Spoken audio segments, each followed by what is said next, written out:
બહેનો તથા માતાઓ સૌને મારા નમસ્કાર। આમ તો હું સ્ટેજ ઉપર કોઈ દિવસ બોલી નથી, પણ આજે આપણા એવા ખેડૂતના ભગવાન કહી શકાય તેવા રાજુભાઈ વિશે મારે બે શબ્દ કહેવા છે। રાજુભાઈ ખેડૂતો માટે લડતા આવ્યા છે અને હંમેશા લડતા રહેશે એવું મને પૂરો વિશ્વાસ છે। એવું મને અંદરથી થાય છે કે રાજુભાઈ આજે આપણા સમક્ષ ખેડૂતોની સમક્ષ ભગવાન બનીને આવ્યા છે।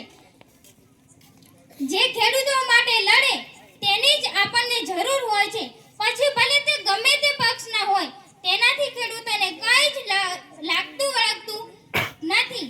ખેડૂતોની વાત કોઈ સાંભળતું જ નથી, જ્યારે રાજુભાઈ ખેડૂતોની વાત સાંભળે છે તેથી જ ખેડૂતો તેમની સાથે છે અને ખેડૂતોને એવો પૂરો વિશ્વાસ છે કે રાજુભાઈ તેમના પૂરા કામ કરશે અને ખેડૂતો પણ તેમને પ્રોત્સાહન આપી રહ્યા છે એવું મારું માનવું છે કે તેથી રાજુભાઈ આહવાન કરે અને ખેડૂતો તેમની પાછળ પાછળ આવે છે। જ્યારે બોટાદમાં કતાકાન થઈ રહ્યું હતું ત્યારે રાજુભાઈએ આગળ આવી ખેડૂતોને બચાવ્યા। એ આપણા માટે ગૌરવની વાત કહેવાય। ત્યારે કોઈ નેતા કેમ આગળ ના આવ્યું? કેમ ખેડૂતોની વારે કોઈ ના ચડ્યું?